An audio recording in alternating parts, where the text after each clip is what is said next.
Კონკურენტ კურიერს 9 საათზე. რუსთავიორთან დაკავშირებული კიდევ ერთი ხმაურიანი სასამართლო გადაწყვეტილება თბილისის საქალაქო სასამართლომ მოსამართლე ნატალია ნაზღაიძის ოჯახისთვის მილიონიანი კომპენსაციის გადაცემის საქმის წარმოება შეწყვიტა. მოსამართლის მთავარი არგუმენტი საჩივრის ხანდაზმულობა იყო. ოპოზიცია და არასამთავრობო სექტორი პოლიტიკურ დაკვეთასა და სამოხელეო დანაშაულზე საუბრობენ. პროკურატურა კი გამოძიებას არ იწყებს. ეს არის წმინდა წყლის პოლიტიკური გადაწყვეტილება, რომელიც მართლმა პოლიტიკურმა გუნდმა მიიღო. პოლიტიკურ გადაწყვეტილებად საკრებულოს ოპოზიცია რუსთავიორის საქმის მოსამართლის ნატალია ნაზღაიძის ოჯახისთვის მილიონიანი კომპენსაციის გადაცემის საკითხზე საქმის წარმოების შეწყვეტას მიიჩნევს. საკრებულოს წევრებს დღეს მოსამართლე ნინო ბუაჩიძემ სასამართლოში გამოუცხადა, რომ საქმე შეწყვეტილია. მოსამზადებელის ხტომა ბუაჩიძემ მოულოდნელად მოპასუხის მერიის და საკრებულოს წარმომადგენლების შუამდგომლობის დაკმაყოფილების შედეგად დაასრულა. ეს არის ქრესტომათიული მაგალითი იმისა, თუ როგორ არ უნდა ხდებოდეს კორუფციული გარიგება, თუ როგორ არ უნდა ხდებოდეს თბილისელების ქონებისა და ფულის გაფლანგვა და ჩუქება იმისათვის, რომ მოსამართლეებმა და სხვადასხვა ჩინოვნიკებმა მიიღონ რუსთავიორისა თუ სხვადასხვა მედია საშუალებების წინააღმდეგ ის გადაწყვეტილებები, რომლებიც არგებს ხოლმე და ხოლმე ხელისუფლებას. თითქოს ვადა არის გაშვებული, თითქოს იურიდიული ინტერესი ჩვენ არ გაგვაჩნია, ჩვენ არ ჩაგვმარებია დასაბუთებული გადაწყვეტილება, მაგრამ ნამდვილად გასაკვირი არის, რომ ასეთ მნიშვნელოვან საკითხზე ქართულმა სასამართლომ არ მოისურვა, რომ დეტალებში შესულიყო და განეხილა, როგორ ნიავდება თბილისის ქონება. თბილისის საქალაქო სასამართლოს განცხადებიდან იკვლევა, რომ მოსამართლე ბუაჩიძემ 3 სასარჩელო მოთხოვნიდან ერთის საკრებულოს 23 დეკემბრის დადგენილების გასაჩივრების ვადა ხანდაზმულად შეაფასა, მაგრამ არაფერი თქვა დანარჩენ 2 საკითხზე, მათ შორის საკრებულოს 24 მარტის ხტომის ოქმზე, რომლის როგორც საქმის ერთ-ერთი ძირითადი დოკუმენტის ბათილად ცნობასაც საკრებულოს ოპოზიცია ასევე ითხოვდა. რაც შეეხება რამენაირ პოლიტიკურ ჩარევას, ვფიქრობ, რომ ასეთი არ არსებობს. კონკრეტული საქმე არის კონკრეტული მოსამართლის გადასაწყვეტი და კონკრეტული მოსამართლის შესაფასებელი, ის ვინც იხილავს საქმეს, წყვეტს საქმეს. მოსამართლე ბუაჩიძემ მოსარჩელეებს დღეს არც დავით ნარმანიას დაკითხვის შუამდგომლობა და არც საკრებულოს მიერ ნაზღაიძის მიმართ გადაცემული მილიონის საკითხზე ხელახალი განხილვის მოთხოვნა დაუკმაყოფილა. რატომ აღმოჩნდა არასაკმარისი წარდგენილი მტკიცებულებები დღეს, როდესაც ჯერ კიდევ 15 მაისს ბუაჩიძემ ისინი დასაშვებად ცნოდა მოსამზადებელის ხტომაც ჩანიშნა, ოპოზიციისთვის ახალ კითხვებს ბადებს. მათთვის სასურველი იქნებოდა დიდი ალბათობით საქმეზე არსებითი განხილვა არ დაწყებულიყო, ვინაიდან საქმის პროცესში გამოვლინდებოდა მართლაც ისეთი მნიშვნელოვანი და მკაფიო სამართლებრივი დარღვევები ადმინისტრაციული კოდექსსა და ადმინისტრაციულ საქმეზე წარმოების შესახებ, რაც სასარჩელო მოთხოვნაში მტკიცებად მითითებული იყო და ბევრად გაართულებდა, ასე ვთქვათ, მათთვის სასურველი გადაწყვეტილების გამოტანას. სასამართლოს ემსჯელა და ყველას ინტერესში უნდა ყოფილიყო ის, რომ ყველა კითხვის ნიშანი ამასთან დაკავშირებით მოხსნილიყო. ეხლა მივიღეთ ის, რომ სასამართლომ შეწყვიტა აღნიშნულთან დაკავშირებით საქმე და კიდევ უფრო მეტი კითხვის ნიშნები გააჩინა. ოპოზიციისგან განსხვავებით თბილისის საქალაქო სასამართლოს გადაწყვეტილებაზე კითხვები არ აქვს საკრებულოს თავმჯდომარეს. ჩემთვის მნიშვნელოვანი იყო ძიება, რას გამოკვეთდა. ანუ სასამართლო რა გადაწყვეტილებას მიიღებდა, ასე რომ რაც მიიღო სასამართლომ გადაწყვეტილებად, იმას ჩვენ უნდა დავიმორჩილოთ. თბილისის საქალაქო სასამართლოს გადაწყვეტილების შესწავლას გეგმავს ახალგაზრდა იურისტთა ასოციაცია. საიაში აცხადებენ, რომ საქმე გაცილებით შორს მიდის და მასში სისხლის სამართლის სამოხელეო დანაშაულის ნიშნებია. ამიტომაც ის პროკურატურამ უნდა გამოიძიოს. ჩვენთვის ეს საქმე არ განიხილება მხოლოდ სასამართლო წესით გადაწყვეტილებების გაუქმება არ გაუქმების ნაწილში. ჩვენ ვამბობთ, რომ აქ ფერად უფრო სერიოზული დარღვევებზეა საუბარი, მათ შორის სამოხელეო დანაშაულის ნიშნების არსებობაზე და ამიტომაც ეს საქმე უნდა გამოიძიოს საქართველოს თავმჯდომარე პროკურატურამ. დაიწყებს თუ არა საქმეზე ძიებას პროკურატურა ამ კითხვაზე პასუხს უკვე რამდენიმე კვირაა ელოდება ნაზღაიძის საქმის კვლევის ავტორი საია. პასუხი პროკურატურას არც საკრებულოს ოპოზიციის საჩივარზე გაუცია. მოთხოვნის მიუხედავად მათ არც მთავარი პროკურორი შეხვედრია. ემრე ჩაბუქის მეუღლე დაცვას ითხოვს დემირელის სკოლის დაპატიმრებული მენეჯერის ოჯახი რამდენიმე დღეა მუქარის შემცველ გზავნილებს იღებს. თავად ანკარას მოთხოვნით დაკავებული ჩაბუქი კი ლტოლვილთა სამინისტროსგან ამ დრომდე პასუხს ელოდება. ადვოკატების განცხადებით თურქეთისთვის გადაცემის შემთხვევაში ჩაბუქს არაადამიანური მოპყრობა და წამება ელოდება. რა თქმა უნდა მეშინია და ჩემი მართო ჩემი საჰაჯით არა, ჩემი ბავშვებით და ჩემი საჰაჯით და ჩემი ქმარით კიდე. მუსტაფა ემრე ჩაბუქის მეუღლე მუქარის შემცველ შეტყობინებებს სოციალურ ქსელში 25 ივნისის შემდეგ იღებს. მუქარა და შეურაცხყოფელი განცხადებები არა მარტო მისი მეუღლის, არამედ მათი 11 და 8 წლის შვილების ფოტოების კომენტარებშიც არის. ამის გამო თაბუ ჩაბუქი მხოლოდ პროკურატურას დაცვის გამოყოფის მოთხოვნით მიმართავს. ჩემი მეუღლის სურათი, აქ არის სიკვდილის მუქარა. და აქ არის კიდე ჩემი შვილების და მეუღლის სურათის კომენტარი გინება მუქარის თერილები არის პირდაპირ წერია. რა? რომ ესენი თლიანად უნდა აქ უნდა გამოიგზავნოს საქართველოს უნდა გამოიგზავნოს სპეციალური ბრიგადა და მთლიანად უნდა დაიხოცოს ეს გიულენისტები. თქვენი ბაირამი არა, თქვენი ადგილი არის კუბო, ისა რა ქვია, საფლავიო. ეს მუქარის შემცველი შეტყობინებები საერთაშორისო ორგანიზაციების დასკვნებთან ერთად დღეს ჩაბუქის ადვოკატმა დევნილთა და განსახლების სამინისტროში შეიტანა. არგუმენტაცია ჯამში 262 გვერდს მოიცავს იმის დასამტკიცებლად, რომ თუ საქართველოს ხელისუფლება თურქულ მხარეს ემრე ჩაბუქს გადასცემს, მას იქ არაადამიანური წამება ელის. დაცვის მხარი ამ არგუმენტაციით სამინისტროს ჩაბუქისთვის ლტოლვილი სტატუსის მინიჭებას თხოვს. განსაკუთრებული შეშფოთების საგანი არის უკანასკნელ პერიოდში თურქეთის მედია საშუალებებში გავრცელებული ინფორმაცია, სადაც ბატონ ჩაბუქს მის მეუღლესა და დემირელის კოლეჯის პედაგოგებს უწოდებენ მოღალატეებს და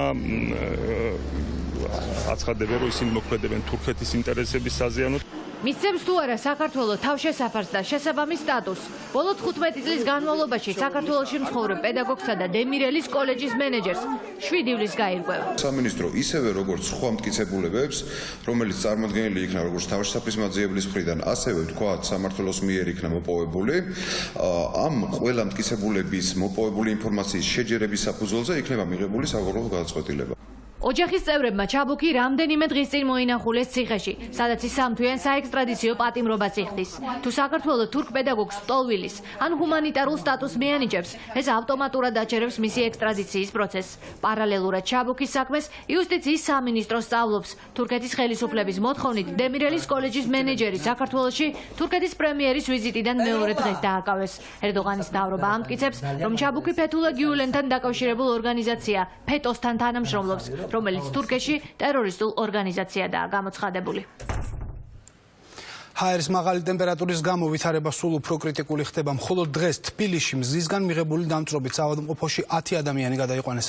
მეტეოროლოგების პროგნოზი არასაიმედოა, ხვალ საქართველოში ტემპერატურის რეკორდებია მოსალოდნელი. შრომითი პროფკავშირები კი შრომის უფლებების დარღვევის გახშირებულ ფაქტებზე ლაპარაკობენ. ვოვა მარიჩევი ერთ-ერთია მათ შორის, რომელმაც დამწრობა სამსახურეობრივი მოვალეობის შესრულების დროს მიიღო. სამტრედიის რკინიგზაში დასაქმებულები სახისა და კიდურების დამწრობას ყოველწლიურად ჰაერის ტემპერატურის მატებისას იღებენ. დამწრობის მიზეზით ადგილობრივ საავადმყოფოებს საქართველოს რკინიგზის უკვე 5 თანამშრომელმა მიმართა.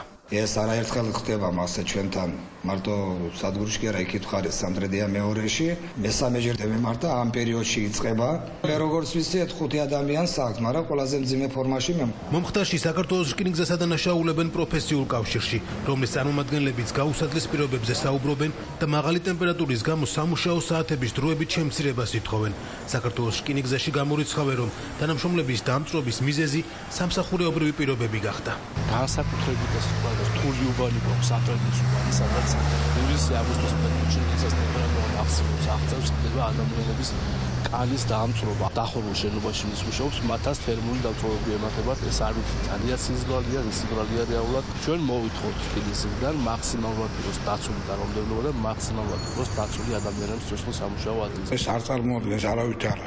არც დამწრობას, არც რაიმე საწარმოო პროცესთან დაკავშირებულ სხვა რაიმე დაავადებას, არამედ დაუკავშირეს ამ პერიოდში, ანუ ზაფხულის ცხელ პერიოდში, რაღაც ადგილობრივი სცენარიული კომპონენტებით გამოწვეულ ალერგიას. ტემპერატურის მატებასთან ერთად იზრდება მზით დამწრობის შემთხვევებიც. მხოლოდ დღეს თბილისის დამწრობის ცენტრს 10 პაციენტმა მიმართა. ამ სეზონზე კი უკვე 118 შემთხვევა დაფიქსირდა.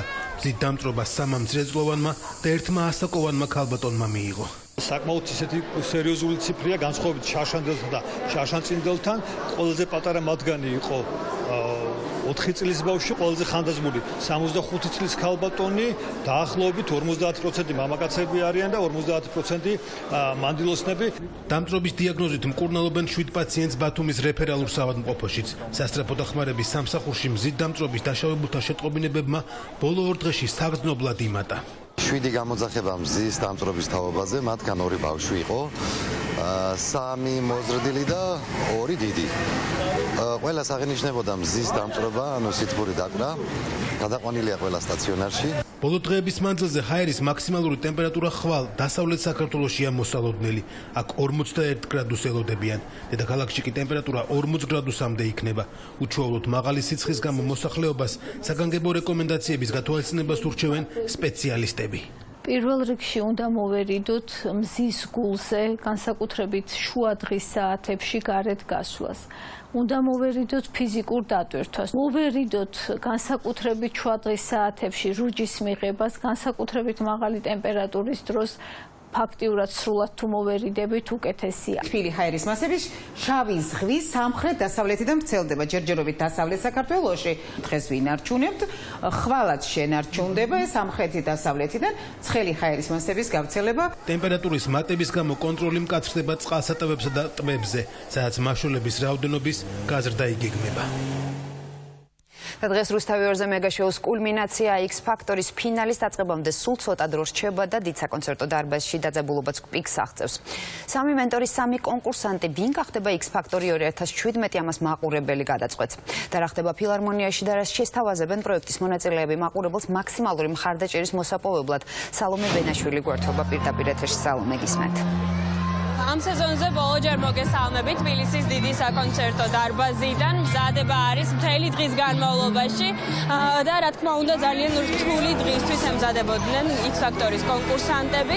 სამთვიანი მარათონი დასასრულს მიუახლოვდა და დღეს საუკეთესო სამეულს ბოლოჯერ ეძლევა შანსი, რომ კიდევ ერთხელ წასგეს რუსთავი 2-ის მაყურებლის წინაშე და დაამტკიცონ, რომ ისინი იმსახურებენ გამარჯვება. სანდრო კურცხალიძე, გრიგოლ ყიფშიძე და ჯგუფი მიქსტურა სამ სიმღერას შეაცრულებენ და ეს იქნება მათი ბოლო შანსი იმისთვის, რომ მიიღონ მაყურებლის მხარდაჭერა. მაგარი მუშა ხასიათზე ვარ, ეხაც რეპეტიციები მიმდინარეობს. რას მოველი, ანუ ეგრევე როფერს ვერ მოველი, სიმართლე რომ გითხრათ, არ მაქვს განსაზღვრული, არავის არ აქვს ეგ ახლა. მე გაიმარჯვებს თუ არა, იმედი მაქვს უბრალოდ, როგორც ანარჩენებს, რომ გავემარჯვებ. მზადებით, რა თქმა უნდა, დღევანდელი დღისთვის, დღეს ვაპირებთ, რომ ბოლო ენერგია რაც შემოგჩა ამ პროექტზე, რომ ბოლომდე ჩავდოთ და გამოვიდეს საუკეთესო. ანუ კარგი მაქვს ხიარული, მაგრამ ცოტას მაინც ნერვიულობ, რადგან ფინალია. ფინალში 10 მაგათ უფრო საჭიროა მობილიზება და რავი, ხალხი ვისაც დაურეკავს, ის გაიმარჯვებს უფრო მეც და უფრო მეც ვისაც დაურეკავს, ის გაიმარჯვებს და არ ვიცი რა მოხდება. ჩვენ ძალიან ისეთი შემართებით ვართ, მოვახციეთ აქამდე მე და ვანიკო. დავჭი არ გაგვყარეს. ხო, გვიხარია ძალიან, ცოტა გული მწყდება, რომ თავდება X ფაქტორი, იმიტომ რომ ძალიან ჩემთვის ყველაზე ერთ-ერთი საყვარელი გადაცემა და დღეს მართლა ისეთი ფეერვერკული ფინალია, ისეთი როგორცაც მაყურებელი არასოდეს არ ელოდება ხოლმე, მაგრამ ამას ჩვენ შევთავაზებთ ნამდვილად. 3 ტური გვექნება თან ერთმანეთისგან განსხვავებული, არის მათი კარგად შესრულებული სიმღერები, თავიანთი არჩევანი მეორე და მესამე Beatles-ის ტური. საოცრება იქნება. დიდი ამბავი იქნება, ჩვენ გავიქეცით სცენაზე. კი. დღევანდელი საღამო ძალიან რთული და საფასუხისმგებლო არის, როგორც კონკურსანტებისთვის, ასევე მათი მენტორებისთვის, რადგან დღეს ჟიურის წევრებს არ აქვს მისუფლება არჩევანს, თუ ვინ გახდება X ფაქტორი 2017-ის გამარჯვებული, მხოლოდ რუსთავი 2-ის მაყურებელი გადაწყვეტს. მადლობა სალომე, დიდი საკონცერტო დარბაზიდან სალომე ბენაშვილი საუბრობდა. ასეთი იყო დღის მთავარი თემები და კურიერი 9 საათზე. თქვენ წინ X ფაქტორის ფინალი გელოდება, ჩვენ კი ერთმანეთს შევხვდებით ხვალ. აღვამის.